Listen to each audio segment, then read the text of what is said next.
آپ کی محبت، آپ کو پتا تھا ابو ذر غفاری نہیں رہ سکتا پیچھے، تو صحابہ کہتے ہیں آپ نے بھائی تو ابو ذر ہو جا، تو صحابہ کہتے ہیں تھوڑی دیر بعد جب وہ قریب آئے تو ہم نے پہچان لیا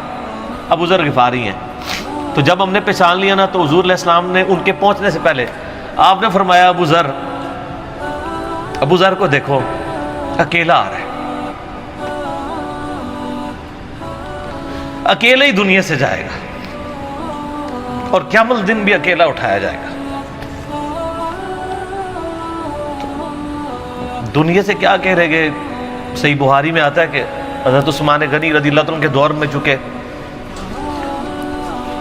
یہ اس حدیث کا بھی کچھ حصہ باقی ہے، میں بعد میں بیان کروں، پہلے میں اس کو کنکلوڈ کر لوں کہ صحیح بخاری میں آتا ہے کہ حضرت ابو ذر غفاری شام چلے گئے تھے، وہاں پہ چونکہ گورنر تھے حضرت معاویہ رضی اللہ تعالیٰ عنہ، وہ قرآن کی جو سورہ توبہ کی آیات ہے نا کہ جو لوگ سونا اور چاندی جوڑ کے رکھتے ہیں یہ گرم کر کے ان کی پیٹھوں پہ، ان کے ماتھے کے اوپر لگایا جائے گا قیامت والے دن، تو وہ یہ آیت پڑھا کرتے تھے، اور حضرت معاویہ سے ان کا جھگڑا رہتا تھا کہ تم لوگ جو یہ مال جوڑ رہے ہو نا اور یہ اتنے خزانے تم لوگوں نے بنا لیے ہیں، یہ نبی علیہ السلام کی تعلیمات کے خلاف ہے۔ تو حضرت معاویہ کہتے تھے یہ تو اہل کتاب کے بارے میں آیات نازل ہوئی ہیں، تو وہ کہتے تھے نہیں یہ سب کے بارے میں ہے۔ اب شرعی حکم یہ ہے کہ مال آپ جوڑ سکتے ہیں اگر آپ زکوٰۃ دے رہے ہیں، لیکن یہ پسندیدہ نہیں ہے، طریقہ نبوت یہ نہیں ہے، نبی علیہ السلام نہیں جوڑ سکتے تھے، پوری زندگی زکوٰۃ دینے کی نوبت نہیں آئی ہے، حالانکہ خمس ملتا تھا، خیرات کرتے تھے۔ ابو ذر غفاری کا جھگڑا یہ تھا کہ تم تو نبی کے اصحاب ہو، تم لوگوں کو یہ زیب ہی نہیں دیتا کہ تم لوگ اس طرح کے محلات میں رہو اور اس طرح مال جوڑو۔ تو اب چونکہ سینئر صحابی تھے، ان کو ہاتھ ڈالنا بھی آسان نہیں تھا، پھر نبی علیہ السلام نے فرمایا ہو کہ اس سے زیادہ سچا انسان ہی کوئی نہیں، تو حضرت معاویہ نے خط لکھا حضرت عثمان کو کہ جی اس بندے سے میری جان چھڑائیں نا، اس کو آپ واپس بلائیں۔ تو حضرت معاویہ نے جب خط لکھا تو حضرت عثمان نے ان کو کہا تم مدینہ شریف واپس آ جاؤ۔ مدینہ شریف جب یہ واپس آئے تو صحیح بخاری میں آتا ہے کہ لوگوں کا جھمگٹا لگ گیا ابو ذر غفاری کے گرد، لوگوں کو پتا تھا یہ تو بڑا یعنی زہد والا بندہ ہے، تو ابو ذر غفاری وہی حدیثیں سنایا کرتے تھے کہ حضور نے فرمایا یہ پہاڑ سونے کے برابر ہو تو میں خیرات کر دوں گا، جبکہ باقی صاحب کہتے تھے کہ مال جوڑنا جائز ہے اگر زکوٰۃ کوئی دیتا رہے، وہ یہ کہتے تھے کہ یار یہ تم لوگوں کو تو زیب نہیں نہ دیتا، یار تم لوگ تو یہ باتیں نہ کرو، تم لوگ نبی کی صحبت یافتہ ہو، تم لوگوں کو تو زہد ہونی چاہیے تم لوگوں کی زندگی میں۔ اب لوگوں کا ہجوم ان کے گرد لگ گیا، اور پھر حضرت عثمان نے ان کو خلیفہ وقت بلایا اور کہا کہ یار تو خود ہی مدینہ شریف چھوڑ کے یہاں سے چلا جا، تیری وجہ سے فتنہ کھڑا ہوا ہے۔ تو حضرت عثمان نے کہا میں نے تو نبی علیہ السلام سے سنا تھا کہ گمراہوں کی اطاعت کرنا، صبر کر لینا۔ تو ایک زبدہ نامی کا ایک گاؤں تھا مدینہ شریف کے پاس، شہر سے ہٹ کے، تو وہ پھر وہاں پہ ہجرت کر گئے۔ آپ دیکھیں ریونج کیسا تھا، لوگ کتنے ڈرے ہوئے تھے کہ ابو ذر اپنی بوڑھا شخص 80-90 سال کا بابا اپنی ایک بڑھیا بیوی کو لے کے اس عمر میں شہر بدر ہو رہا ہے اکیلا۔ آج نہیں آپ سوچ سکتے کسی جگہ آپ اکیلے جا کے پڑاؤ کریں، کسی بیابان کے اندر، ریگستان کے اندر، اس زمانے میں آپ سوچ رہے، آج کل بھی آپ مدینہ شریف کے گرد چلے جائیں تو آپ آنی ایک رات بھی نہیں گزار سکتے۔ تو کوئی شخص حضرت ابو ذر غفاری کو سی آف کرنے نہیں آیا سوائے حضرت علی کے، اور وہ بھی مدینے کی باؤنڈری تک آئے، ان کو پتا تھا ان کے سٹانس کے بارے میں، اور حضرت علی نے ان کو جب سی آف کیا تو کہا کہ میں چونکہ حکمران وقت کی اطاعت کا پابند ہوں، میں مدینے کی باؤنڈری سے باہر نہیں جاؤں گا، اگر مجھے کوئی اس طرح کا یعنی حکم کی اجازت مل جاتی تو میں تیرے ساتھ جاتا۔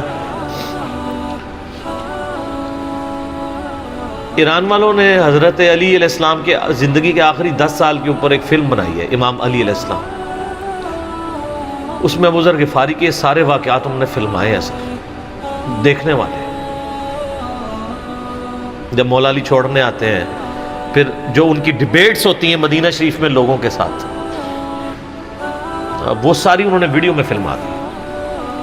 پھر یہ چلے گئے وہاں پہ رہنا شروع ہو گئے۔ اب اس حدیث کی طرف واپس آ جائیں جو فرمایا آپ علیہ السلام نے اکیلے ہی مرے گا، تو ابو ذر غفاری،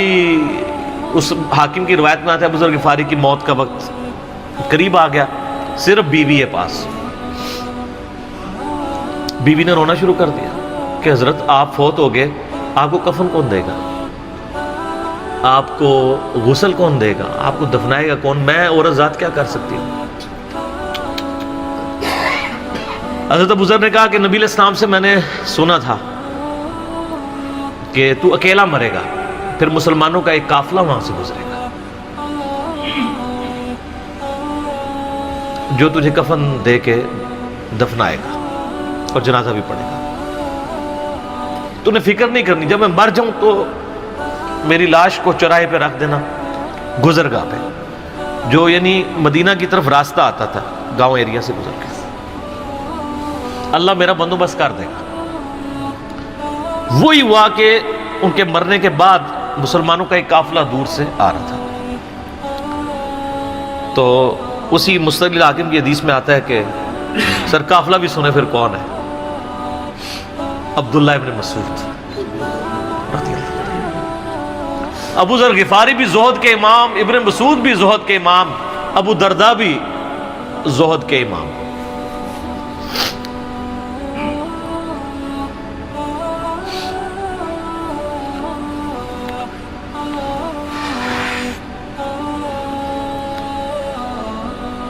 ابن مسعود رضی اللہ تعالیٰ عنہ جب وہاں پہ رکے، ان کو تو نہیں پتا تھا یہ کون ہے، تو انہوں نے کہا بی بی کیا وہ، ان کا میرا خامند مر گیا ہے، ان کا یہ کون ہے، تو انہوں نے کہا ابو ذر غفاری۔ عبداللہ ابن مسعود کی چیخ نکل گئی، چیخ ماری انہوں نے، ان کا واہ۔ اللہ کے نبی نے فرمایا تھا کہ ابو ذر اکیلا آ رہا ہے تبوک کے موقع پہ، دنیا سے بھی اکیلا جائے گا اور قیامت الدین بھی اکیلا اٹھایا جائے گا، یعنی اب اسی سرزمین سے ہی اس نے اٹھنا ہے نا، ہر بندے نے اپنی قبر سے اٹھنا ہے، یعنی وہ مسلمانوں کے قبرستان میں بھی دفن نہیں۔ ایک یہ جو مزار کی رٹ لگائے پھرتے ہیں، میں ان سے پوچھتا ہوں تمہارے بابوں کی کیا اوقات ہے، ابو ذر غفاری کا مزار دکھاؤ کدھر ہے۔ جو اس روئے ارض پہ نیلی چھتری کے نیچے سچا ترین انسان جس کو اللہ کے نبی کہہ رہے ہیں، اس کا کوئی مزار نہیں ہے۔ غریب المطنی میں مرا ہے، اس کی قبر بھی ایسی جگہ ہے جہاں مسلمانوں کے پاس قبریں بھی کوئی نہیں ہے، ایک ریگستان میں اکیلی قبر ہے، اس قبر کا بھی کسی کو نہیں پتا، اس پہ کوئی مزار بھی نہیں ہے، اور قیامت الدین بھی اکیلا اٹھایا جائے گا، یعنی قیامت تک وہاں پہ کوئی قبرستان بھی نہیں بنے گا۔ ظاہر نبی علیہ السلام کی یہ بھی خبر ہے، تو کیا وہ ناکام ہو گیا؟ اگر مزارات ہی دلیل ہے کامیابی کی، تو عبداللہ ابن مسعود رضی اللہ تعالیٰ نے ان کو غسل دیا، کفن دیا اور دفنا دیا۔ یہ پوری ڈیٹیلز آپ کو المستقل حاکم میں مل جائیں گی۔ تو ابو ذر غفاری ان چند شخصیات میں سے ہیں جن میں پوری امت کا اتفاق ہے ان کی نیکوکاری کے اوپر۔ شیعہ بھی ان کو بہت رسپیکٹ دیتے ہیں، اہل سنت بھی دیتے ہیں، صوفیاء کے ہاں بھی ان کو امام مانا جاتا ہے زہد کی وجہ سے۔ آپ تصوف کی جتنی کتابیں پڑھیں، چاہے امام غزالی کی ہوں، رسالہ قشیریہ پڑھیں، اور لوگوں کو بھی پڑھنا شروع کریں،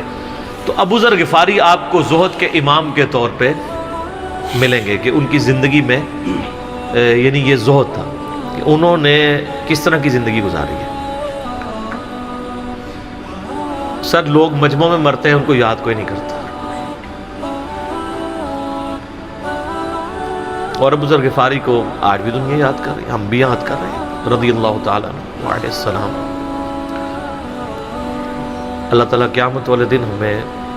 ایسے نیکوکار لوگوں کا ساتھ نصیب فرمائے، آمین ثم آمین۔ ٹھیک ہے، اس ویڈیو کے لیے میرے پاس کوئی الفاظ نہیں ہے۔ یہ وہ پرسنالٹیز ہیں جن سے ہمیں